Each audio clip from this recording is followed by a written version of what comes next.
जीव जीवं दव्वं जिनवरवसेण जीर्णे डिठं देविंदेविंदेवंदं वंदे तं सव्यदा शिरसा। पंच परमेष्ठी भगवान की परम पूज्य आचार्य श्री स्नेमीचंद सिद्धांति देव महाराज जी की, परम पूज्य आचार्य श्री ब्रह्मदेव सूरी महाराज जी की, परम पूज्य गणाचार्य गुरुवर विराग सागर जी महाराज जी की।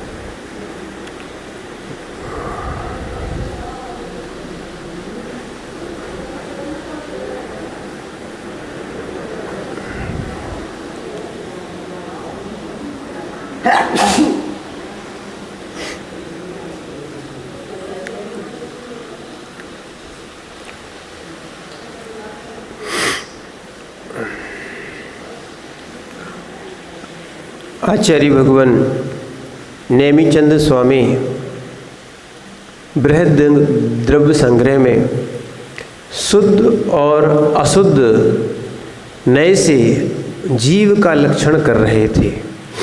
शुद्ध नए में जीव शुद्ध ही है, सभी जीव शुद्ध नए से सभ्य शुद्धाहु शुद्ध नया, और अशुद्ध नए से जीव के अंदर गुण स्थान, जीव समास, मार्गण स्थान आदि आदि जो है होते हैं, शुद्ध नए से ये नहीं होते हैं। तो जो अपन आज इस ग्रंथ के अनुसार गुण स्थान की बात कर रहे थे, उस गुण स्थान में आचार्य भगवान टीकाकार जो है वो लिख रहे थे कि यहाँ पर चतुर्थ गुण स्थान और पंचम गुण स्थान हो गया था। तो यानी जहाँ भी 11 प्रतिमाएँ होती हैं, 11 स्थान होते हैं, तो सा पंचम गुण स्थानवर्ती श्रावको भवति। सम्यक दृष्टि दर्शन के साथ वो क्या है, पंचम गुण स्थानवर्ती श्रावक हो जाता है। तो इसको देव शास्त्र गुरु पर श्रद्धा होना चाहिए और सम्यक सहत होना चाहिए। और जो यहाँ पर श्रावक की बात कही है वो अपने अपने क्या, अपने अपने, जैसे कोई 7 प्रतिमा लिए है, कोई 5 प्रतिमा लिए है, कोई 11 लिए है, तो ध्यान रखना अकेली 11वीं का पालन नहीं करना है। क्या करना है, उसमें 1 से लेके 11 तक है, 7 है तो 1 से लेके 7 का पालन होता है, तभी वो यानी पूर्व की माने प्रतिमाओं के लिए पीछे पीछे की प्रतिमाओं का पालन आवश्यक है। ऐसी गुण स्थान में भी बोल रहे, जो व्यक्ति 5वें गुण स्थान में आ रहा है उसका चौथा तो होना चाहिए। अब उसमें पहला नहीं रहेगा, नहीं तो आप ये बात कहो महाराज जैसे आप प्रतिमा में बोल रहे हो तो इसका सम्यक दृष्टि है तो पहला गुण स्थान भी रहेगा कि नहीं रहेगा, नहीं, पहले का वो क्षय कर देता है। क्या करता है, उपसम करता है, क्षय उपसम करता है या क्षय कर देता है, उसमें नहीं रहता है। हर जगह हर वस्तु एक सी विवक्षा में नहीं लगती। क्या है, क्या है, हर वस्तु हर जगह की उसकी एक सी विवक्षा नहीं है। प्रतिमाओं के साथ ये क्रम है, गुण स्थानों के साथ क्रम नहीं है। आगे आगे बढ़ते जाते हैं और पीछे पीछे छूटते भी हैं, नहीं भी छूटते, जैसे कि सम्यक तो नहीं छूटता। अगर सम्यक तो छूट गया तो आगे के गुण स्थान नहीं होंगे। क्या है, तो प्रयोजन अपन को कहाँ क्या रखना है वो आवश्यक है। अन्यथा जिसको नहीं छोड़ना था अज्ञानवश उसको छोड़ दिया, और जिसको नहीं पकड़ना था उसको हमने पकड़ लिया। बोले अब चौथा रह सकता है, अगर कोई ने तर्क दिया कोई चौथा रह सकता तो पहला भी रह सकता है, तो भाई पहले और चौथे का आपस में जन्मजात बैर है। मिथ्यात् सम्यक तो घाती है, सम्यक तो मिथ्यात् घाती है, ये कहना पड़ेगा। ठीक है ना। पर एक और अच्छे समझना, पर सम्यक जो है वो सिद्धों तक चलेगा। कहाँ तक चलेगा? जो छायक सम्यक्त है वो सिद्धों तक होता है। कहाँ होगा? सिद्धों तक जाएगा। माने एक जगह मैत्री है, एक जगह अमैत्री है। क्या समझना? जहाँ जिसका प्रयोजन था उसको हमने लिया, जो अप्रयोजनीय वस्तु थी उसका हमने त्याग कर दिया। ठीक है ना। इसीलिए कई लोग जो तर्क लगाते हैं वो तर्क भी विवेक से लगाया जाता है। इसीलिए तो कह रहे हैं, अन्यथा जिस लोगों ने इन वस्तुओं को नहीं समझा तो ऐसी बहुत सी आगम में विधियां हैं, बहुत से कारण हैं, तो प्रयोजन वस्तु ग्रहण की जाती है और निष्प्रयोजन वस्तु, अप्रयोजन वस्तुओं का त्याग कर दिया जाता है। ठीक है ना। पर यहाँ पांचवें गुण स्थान में चौथे का त्याग नहीं है। इनकी मैत्री है, इसके बिना पांचवा होगा ही नहीं। ठीक है ना। ऐसी छठवां, सातवां, आठवां, नौवां, दसवां सब में क्या चलेगा? सम्यक तो चलेगा। छठवें में या सातवें में पांचवा छूट जाएगा, क्योंकि अणुव्रत में और महाव्रत में एक अंतर है। क्या है? जब हमने क्षुल्लक अवस्था से मुनि अवस्था में प्रवेश किया तो हमने आचार्य से कहा कि हम लोग के कुछ नियम थे। बोले अब हाथी के पैर में सब समाहित हो गए। महाव्रतों में अणुव्रत आ गए, पर ऐसा नहीं। एक और ध्यान रखना, नहीं तो जब बड़ा प्रतिक्रमण चतुर्दशी का होता है उसमें महाव्रती सोचे हम अणुव्रत के काय को वो पढ़े, ये तो ब्रह्मचारियों के पढ़ने के, ये क्षुल्लक जी के पढ़ने के। नहीं, उनमें भी हम उनका भी पालन कर रहे हैं, साथ में महाव्रत का भी पालन कर रहे हैं। जब उनको भैया जी लोगों को या जिन व्रतियों को पढ़ाते हैं, क्षुल्लक जी को पढ़ाते हैं, उस समय मुनराज भी उसको पहले पढ़ लेते हैं या साथ साथ पढ़ते जाते हैं। समझना। तो इसीलिए महाव्रत बड़े व्रत हैं, अणुव्रत छोटा व्रत है। ठीक है ना। हमारे यहाँ जैन दर्शन में अणु और परमाणु एक है। अणु कहो परमाणु कहो एक है। और हमारे यहाँ अणु और परमाणु ये विज्ञान में भेद हैं। हमारे यहाँ अणु परमाणु एक है और अणु और स्कंद में भेद है। अणु एक प्रदेशी होता है, परमाणु एक प्रदेशी होता है और स्कंद बहुप्रदेशी होता है। विज्ञान में थोड़ा सा अंतर है। विज्ञान अणु को वो स्कंद मानता है और परमाणु को एक प्रदेशी मानता है। माने फिर भी उसके एक प्रदेशी अभी तक नहीं है, क्योंकि इलेक्ट्रॉन, प्रोटॉन, न्यूट्रॉन ये परमाणु के भेद हो गए और परमाणु में कहीं भेद होते नहीं। ठीक है ना। अब इलेक्ट्रॉन, प्रोटॉन, न्यूट्रॉन के भी अलग अलग भेद आ गए। ठीक है ना। अभी खोज चल रही है। अभी विज्ञान जो है ना जैन दर्शन के बताए गए परमाणु तक नहीं पहुंचा है। इसीलिए केवलियों ने जो कहा है वो बिल्कुल यथार्थ सत्य है, क्योंकि विज्ञान के जो सिद्धांत है वो खोज करने पर बदलते जाते हैं। ठीक है ना। जो बदलता जाए वो पूर्ण विकास वाला ज्ञान नहीं है। ऐसे ही जो केवली का ज्ञान है उनमें कोई बदलाव नहीं है। जो देखा है केवल ज्ञान से, जब तक नहीं देखा था तब तक बोले भी नहीं।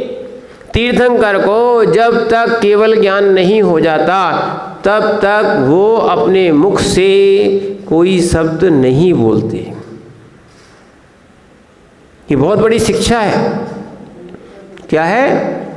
विषय वो ही बोलते हैं जब वो उनके ज्ञान का विषय बने। जब विषय में पहुंचता है तभी उसकी प्रूपणा होती है। जब तक वो ज्ञान का विषय नहीं बन रहा है तब तक ज्ञान का विषय बनाते भी नहीं है। ये अज्ञानता है जिसको हम जानते नहीं हैं। जिसको हम जानते नहीं हैं उसका हम व्याख्यान करने बैठ जाते हैं। हो सकता है वो मिथ्या हो तो हमारे वचन असत्य ठहरेंगे।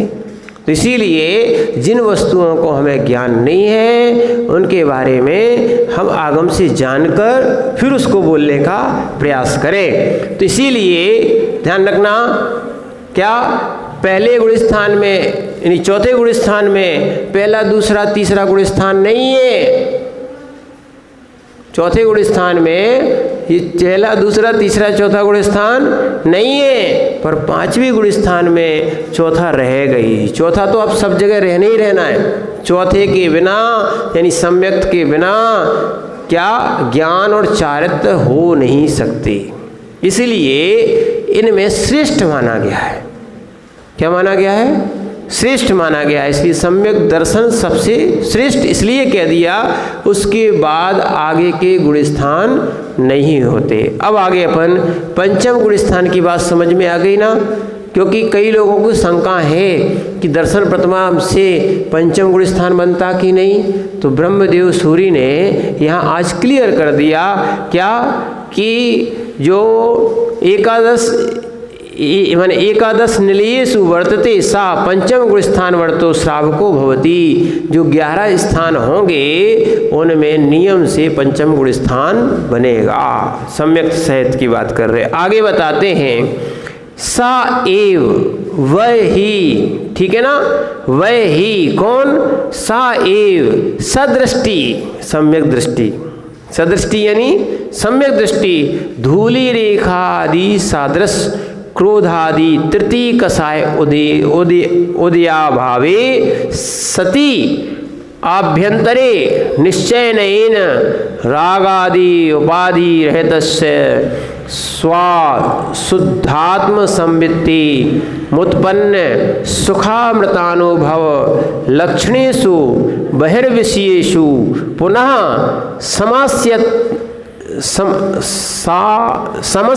सामस्यत्तेन हिंसानतस्तेय ब्रह्म परिग्रत निवृत्ति लक्षणेषु च पंचमहाव्रतेषु वर्तते यदा तदा दुःस्वप्नादि व्यक्त प्रमाद सहितोपि षष्ठम गुण स्थानवर्ती प्रमत्त संहितो भवति। यहाँ पर आचार्य महाराज कह रहे हैं कि जो साएव वह ही कौन? जो पंचम गुण स्थान में था, ठीक है, या वह जीव ही कौन? सदृष्टि, सम्यक दृष्टि। क्या हो गया? अब धूलि रेखा सादृश। अब उसकी जो कसाय है कौन सी? क्रोधादि तृतीय कसाय उदया अभावे। तृतीय कसाय का अभाव होने से तीसरी कसाय कौन सी है? प्रत्याख्यान। पहली कसाय अनंतानुबंधी, दूसरी अप्रत्याख्यान, तीसरी इसमें थोड़ा सुधार कर लेना। यहाँ पर प्रत्याख्यान को अप्रत्याख्यान कर दिया है और अप्रत्याख्यान को प्रत्याख्यान कर दिया है। थोड़ा सा इसमें हिंदी में थोड़ा सा गलत छप चुका है। तो यहाँ पर आचार्य महाराज कह रहे हैं कि धूलि की रेखा, कौन सी रेखा? धूलि की रेखा। तीसरी कसाय जो है ना धूलि की रेखा है। धूल में कोई रेखा खींच दे और जैसी हवा चलेगी तो क्या हो जाएगी? वो मिट जाएगी। ऐसे ही कसाय जो होती है जो 15 दिन तक चलने वाली है, कौन सी है? अधिक से अधिक कितने चलेगी? 15 दिन तक। कौन सी? चाहे क्रोध हो, चाहे मान हो, चाहे माया हो, चाहे लोभ हो, उसका अभाव होने पर आभ्यंतर में निश्चय से राग आदि उपाधि रहित, राग की उपाधि से रहित कैसा है? स्वशुद्धात्म संवित्ति समुत्पन्न, जिसको स्वयं के शुद्धात्मा की संवित्ति, ठीक है ना, यानी निज शुद्धात्मा का ज्ञान है, ठीक है, ऐसा समुत्पन्न सुखामृत अनुभव लक्षणेषु। और ऐसा जीव क्या कर रहा है? जो सुख के अमृत का पान कर रहा है, ऐसे लक्षण वाला बहिर्विषय, बाहर विषयों में पुनः सामस्यति ने, यानी बाहर विषयों में संपूर्ण रूप से, सामस्त्य ने यानी संपूर्ण रूप से हिंसा, निरतस्त्य रहितस्य यानी हिंसा, असत्य, चोरी, अभ्रम और परिग्रह के त्याग रूप लक्षण का धारक, ठीक है ना। बहिरंग हिंसा निरतस्त्य बाह्य परिग्रह निवृत्ति लक्षणेषु, ऐसे जो बाहर जो परिग्रह है उनका लक्षणों में पंच महाव्रतेषु और 5 महाव्रतों में वर्तते रहता है, यदा तदा जब तब, और दुस्वप्न आदि, यानी यहाँ दिया है यानी बुरे स्वप्न आदि, और यहाँ पर व्यक्त दिया है, तो व्यक्त प्रमाद होना चाहिए। कौन सा? हाँ, व्यक्त और अव्यक्त, इसमें बा पूरा बन गया है, हो सकता है तो उसका है प्रगट और अप्रगट। कैसा? व्यक्त और अव्यक्त प्रमाद सहितोपि, इसको क्या था? व्यक्ताव्यक्त प्रमाद सहितोपि ऐसा षष्ठम गुणस्थानवर्ती प्रमत्त संहितो भवति। जैसे चीता होता ना, कैसा होता है? चितकबरा, ऐसे ही व्यक्ताव्यक्त प्रमाद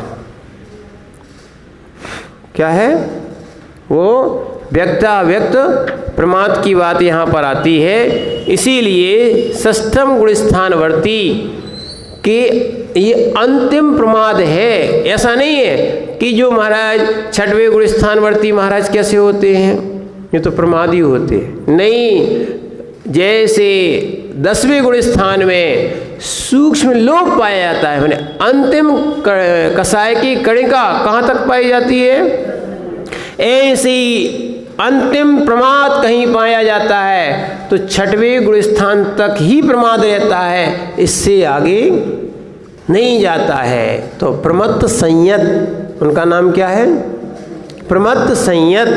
तो उनका व्यक्त प्रमाद रहता है। कैसा रहता है? व्यक्त भी है अव्यक्त भी है, ऐसा उनका प्रमाद है। तो और वो कैसे हैं? 6वें गुणस्थानवर्ती मुनिराज।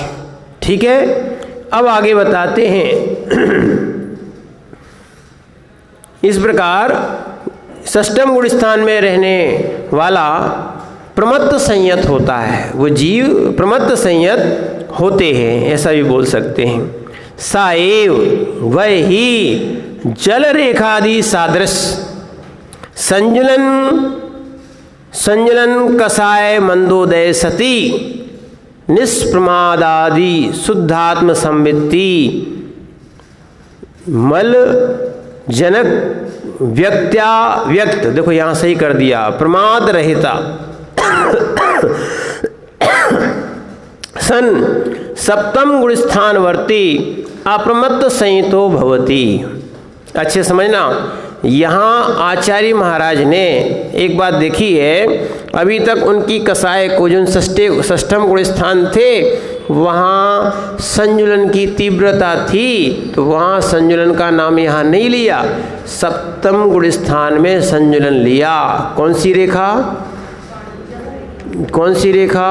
जल की रेखा, यानी जल की रेखा। अभी तो धूली की रेखा बता रहे थे, जल की रेखा जो है ना सप्तम गुणस्थान में यहाँ पर आचार्य साएव जल रेखा सादृश्य संजुलन कसाय मंदोदय सती, माने संजुलन कसाय के मंदोदय होने पर जल की रेखा, यानी जल में रेखा खींचो तो यहाँ खींचते जाओगे वहाँ मिटती जाएगी।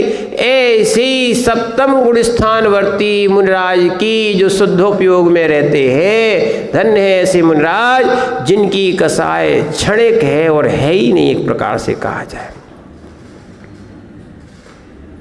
क्या है? ऐसे कसाय के मंद करने वाले मुनिराज सप्तम गुणस्थान तक पहुँचते हैं। तो ऐसे जल रेखा सादृश संजुलन कसाय उदयो सती सुदय होने पर निष्प्रमाद, कैसे है अब वो निष्प्रमाद है। और ये सब जो गुण स्थान की बात आपको बता रहे हैं, 7वें से लेकर और 12वें तक का गुण स्थान मात्र अंतर्मूर्त का है। पूरे गुण स्थान में भाव दशा ऐसी बनती है, वहाँ कोई प्रमाद नहीं। क्या है? प्रमाद हिंसा है। प्रमाद क्या है समझ लो आप, चाहे सोने वाला प्रमाद हो, चाहे अन्य प्रकार का। 15 प्रकार के प्रमाद होते हैं। कितने? 15 प्रकार के प्रमाद, समझना। इसीलिए हम उस चीज़ को समझने का प्रयास करें। यहाँ तो आचार्य महाराज ने यही लिखा है। हाँ हाँ, वो चौथी में, पहली वाली में।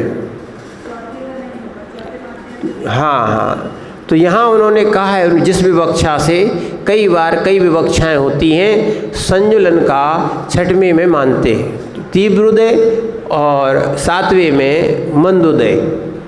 क्या मानते हैं? इस अपेक्षा से अभी जो लिखा हुआ है अपन द्रव्य संग्रह में जो आचार्य महाराज ने लिखा है उसको यहाँ बता रहे हैं। पर वास्तविकता में जो पढ़ा गया है वो 6वें गुण स्थान से ही संजुलन कसाय आ जाती है। और संजुलन का 48 मिनट के अंदर अंदर का, इन्होंने तो सूक्ष्म पे आ गए, तो जल रेखा कही, तो जल रेखा तो 48 मिनट तक तो रहती नहीं है। इस अपेक्षा से भी हो सकता है कि जैसे तुरंत मिटती जाती है, ऐसे ध्यान रखना। अब वो ध्यानस्थ योगी चाहे तुम सर पर डालो, चाहे उपसर्ग करो, चाहे कुछ बातें सुनाओ, ऐसे शुद्धोपयोगी महाराज आत्म तत्व में लीन हैं, जिनकी कसाय मंद हो गई है। वो समझ रहे हैं जो कसाय कर रहा है वो अज्ञानी है, ये ज्ञानी बन जाएगा, वो भी सम्यक को प्राप्त करके मोक्ष को प्राप्त हो जाएगा। जब तक अज्ञानी दशा है, अज्ञान दशा है, तब तक प्रमाद है, कसाय है, ये सब चीज़ें हैं, है ना। और जैसे ही ज्ञान दशा आ जाती है, जीव ज्ञानी बन जाता है, ठीक है ना। ये जो विषय को छोड़कर विषय में पड़ जाता है, किस में पड़ जाता है? विषय को छोड़कर विषय यानी ज्ञान, इसका ज्ञान में लीनता हो जाती है, ऐसा जीव मंदोदय करता है। जितनी कसाय मंद हो जाएगी उतनी विशुद्धि बनेगी। क्या है? इसीलिए जो कसाय भले भगवान के पीछे, मंदिर के पीछे, समाज के पीछे, पंथ के पीछे, संत के पीछे, किसी के पीछे जो कसाय चल रही है, ये पतन ही कराएगी, यहाँ तक कि पहले गुण स्थान तक में रख सकती है। ठीक है ना।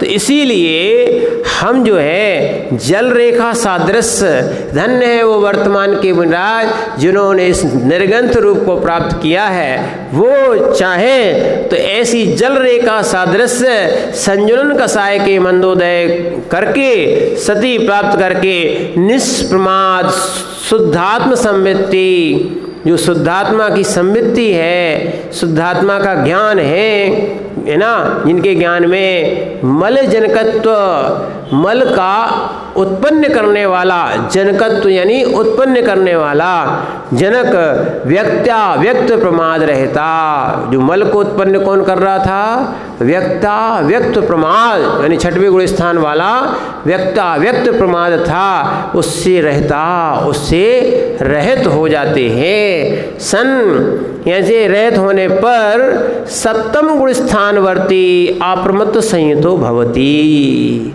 वो 7वें गुण स्थानवर्ती संयत होते हैं। कैसे? अप्रमत्त संयत होते हैं। अब आगे बताते हैं, ये 7वें गुण स्थान तक का यहाँ व्याख्यान हुआ। आगे 8वें गुण स्थान का यहाँ व्याख्यान बताते हैं। अब 8वें गुण स्थान से क्या है? 8वें गुण स्थान से श्रेणी प्रारंभ हो जाती है। क्या हो जाती है? श्रेणी 2 प्रकार की होती, ठीक है ना। सम्यक्त 2 प्रकार वाले व्यक्ति यहाँ पर 8वें गुण स्थान में बढ़ते हैं। जिन्होंने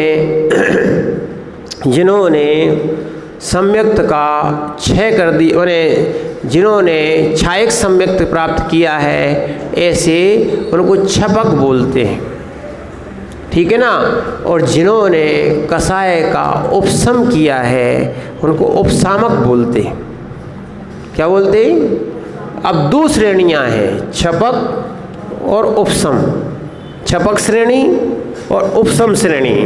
ध्यान रखना, छपक श्रेणी वाला चढ़ता जाएगा, ठीक है ना। छपक श्रेणी वाला चढ़ता जाएगा, पर उपशम श्रेणी वाला लौट के वापस आना ही पड़ेगा, ठीक है ना।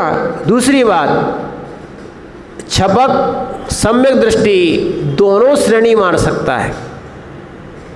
छपक सम्यक दृष्टि ये दोनों श्रेणी, उपशम और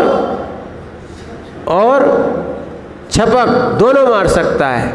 और उपशम श्रेणी वाला माने उपशम सम्यक्त वाला मात्र उपशम श्रेणी ही आरोहण हो सकता है, चढ़ेगा और फिर लौट के आएगा।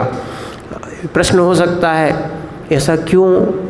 क्योंकि उसके पास सम्यक्त तो है पर सहनन आदि योग्य व्यवस्थाएं नहीं है। क्या नहीं है? शरीर का सहनन अगर जब तक वज्र प्रसव नारा सहनन नहीं होगा, योग्य शरीर का सहनन नहीं होगा, वो व्यक्ति मोक्ष नहीं जा सकता। इसलिए स्त्रियां मोक्ष क्यों नहीं जाती? सहनन नहीं है और क्षायक सम्यक्त भी नहीं है। क्या नहीं है? एक बात और आई थी, एक जन जो सीतम्बर भाई भावनगर में हमारे पास आए तो बोले महाराज जी तत्व चर्चा करना। हमने कहा कर लीजिए। कहने लगे महाराज जी कि ऐसी चर्चा होते होते बोले स्वर्ग कितने होते? हमने कहा 16। बोले हमारे यहाँ 14 होते। ठीक, हमने 2 कौन से कम कर लिए।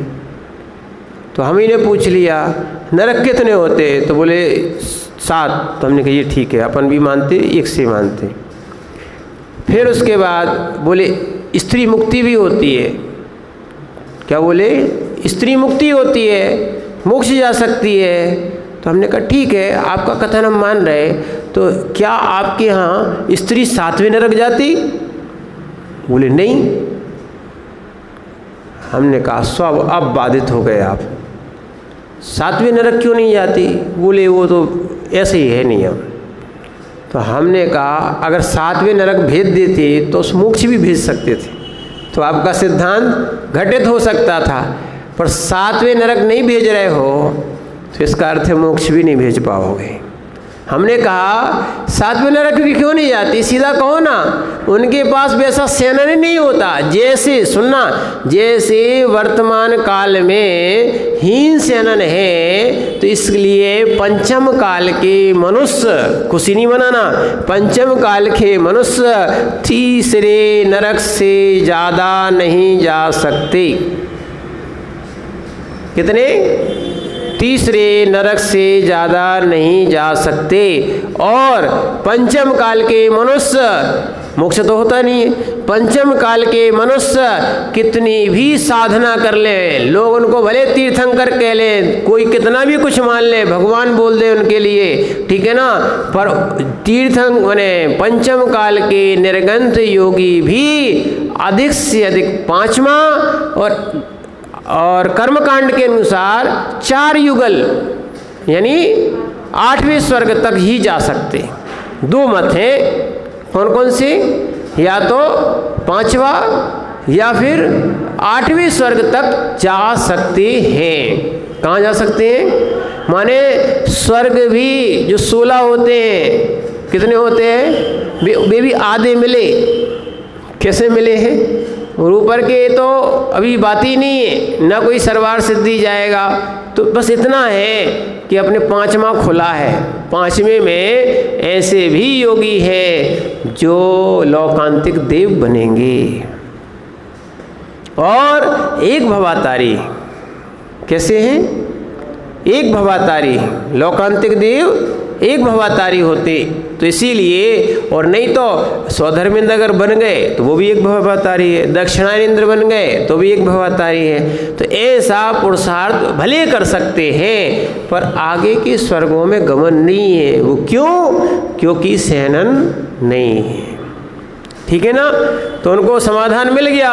हमने कहा देखो आपकी स्ववचन बाधित हो गई बात। जब आपकी बात, इसको बोलते स्ववचन बाधित, जब आप स्त्री को पूरे मोक्ष तक पहुंचा सकते हो तो आप स्त्री को सातवें में क्यों नहीं ले जा सकते हो? वो सातवें नरक तक, बोले स्त्री सातवें नरक तक नहीं जाती। हमने कहा मूल सिद्धांत तो यही है, आपने नया बना लिया है तो आपकी बात अलग। सिद्धांत की बात करो ना, सिद्धांत अकाट्य होता है। ठीक है ना? इसीलिए आपकी शादियों में 6 फेरे में 6 फेरों में स्त्री आगे होती है, लड़की आगे कर दी जाती है। और 7वें में भैया साहब को, दूल्हा राजा को आगे कर दिया जाता है कि भैया दूल्हा राजा जी 6वें तक तो हम ले जाएंगे, हमारे पीछे पीछे चले तो क्या है, 6वें तक तो हम ले जाएंगे पर 7 में तो आप ही को जाना पड़ेगा, इसलिए उसको आगे कर देते हैं। ये सिद्धांत है, तो ऐसा समझना चाहिए। इसीलिए अब यहाँ पर अपन श्रेणी की बात कर रहे थे, तो इस श्रेणी पे आ जाए। उनके बिना तो हो ही नहीं सकता। जैसे भैया पन्ना का हीरा प्रसिद्ध है, हीरे को काटने के लिए हीरा चाहिए, हीरा क्या चाहिए? हाँ, हीरे को तराशने के लिए कहा जाए, हीरे को छीलने के लिए, बहुत सारी चीज़ों को छीलने के लिए, कांच है, बहुत सारी चीज़ें, जितनी सोना है, चांदी है, इनकी जब छिलाई होती है, यहाँ तक कि मार्बल की कटिंग भी होती है, सब जगह हीरे की कड़ी प्रयोग की जाती है। क्या की जाती है? हीरे की कड़ी। तो अब हीरे के लिए, तराशने के लिए हीरा ही चाहिए, हीरे के लिए लोहा काम। ऐसे ही मोक्ष जाने के लिए वज्र सब नाराज सेनन चाहिए। वही वज्र, क्या कहा है? वज्र यानी हीरा। समझ में आ गया ना? वज्र वृषभ नाराज, ये सेनन चाहिए। अगर ये सेनन नहीं है तो मोक्ष नहीं हो सकता। ठीक है ना? तो इसीलिए यहाँ पर वो योग्यता स्त्रियों के अंदर भी नहीं हो पाती। अब यहाँ पे बताते हैं 7वें गुण स्थान से आगे बढ़ के 8वें गुण स्थान में, यहाँ भी साएव अतीत संजुलन कसाय मंदोदय। अब अति हो गई, क्या और कम हो गई? संजुलन कसाय वैसी कम थी 7वें में, 8वें में और कम हो गई। सती होने पर अपूर्व परम आह्लाद एक सुखानुभूति लक्षण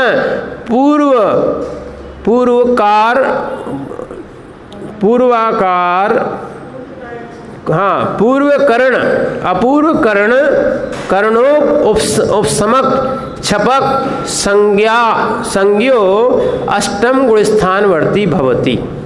क्या बोल रहे? यहाँ पर जो पूरी भूमिका आपको बता दी है, क्या है? वह जो जीव आगे बढ़ रहा है वो संजनन कसाय की और मंदता को लेके आगे बढ़ेगा, और होने पर अपूर्व आह्लाद, उसको क्या आएगा? अपूर्व आनंद, विशुद्धि बड़ी है, अपूर्व आह्लाद आएगा। और एक सुखानुभूति लक्षण, ऐसा सुख की अनुभूति लेने वाला जीव क्या है? अपूर्व कर्ण उपसम छपको संज्ञो अष्टम गुणस्थान वर्ती। या तो वो उपसामक होगा या वो छपक होगा। ऐसी 2 संज्ञाएं संज्ञा अष्टम गुण स्थानवर्ती भवती। ठीक है ना, ये अष्टम गुण स्थानवर्ती होता है। अब आगे बताते हैं, ये हो गई कौन की, 8वें गुण स्थान की बात। आप 8वें गुण स्थान में पहुंच गए हो। ठीक है, अब 9वें में और चलते हैं, कम से कम पढ़ने में पहुंच गए हैं। अभी तो जहाँ है सो वहीं है, पर बस ये है हम जिनवाणी का स्वाध्याय कर रहे हैं। धवला जी में ये लिखा है, उपयोग पूर्वक जो कर रहा है भले समझ में आए ना आए, उसकी असंख्यात गुण श्रेणी निर्जरा चल रही है। अपन तो इतना सा काम कर सकते हैं, असंख्यात गुण श्रेणी निर्जरा का प्रयास करते रहो, भले ही कुछ हो पाए या ना हो पाए। अपन ने तो वैसे ही बता दिया, लुढ़कते लुढ़कते लुढ़िया बने हैं, वो लुढ़कते लुढ़कते मोक्ष चले जाएंगे। ठीक है ना। अप्रत्याख्यान कसाय कल बता दी थी ना, फिर से कल अब थोड़ा सा विषय निकल रहा है, उसके बाद इस विषय को वहाँ ना लेके 8वें गुण स्थान पे पहुँच रहे हैं। हाँ, कसाय की बातें ही छोड़ दो, अब बहुत अल्प रह गई है। तो ठीक है, उसकी अनुभूति लो। ठीक है, तो अब आगे बताएंगे यहाँ पर अष्टम गुण स्थान के यहाँ आप पहुँच गए हो। अब 9वें गुण स्थान में बता रहे, 9वें गुण स्थान में वेद खत्म होता है। क्या है, जो स्त्री वेद, पुरुष वेद, नपुंसक वेद ये चल रहे थे, है ना। वेद यानी ध्यान रखना, ये भाव वेद। कौन सा, ऐसे ऐसे केवली भी हैं जो स्त्री वेदी कहलाते। हो सकता है उनकी विस्मृति रही हो, स्त्री वेदी को स्त्री मान लिया। स्त्री वेदी यानी भाव वेदी। द्रव्य से तो पंचम गुण स्थान ही स्त्री का हो सकता है, यदि आर्य का व्रत धारण करे तो। कौन से, 28 मूल गुण उपचार से धारण करे तो। क्या, तो पंचम गुण स्थान बन सकता है, यानी उनका आरिका का या उससे कम करना है तो छुल्लिका बने, उससे कम करना है। आप भी अगर व्रती बन जाओ तो आप भी आरिका के कोठे में बैठ सकते हो, यानी 5वें गुण स्थान में आ सकते हो।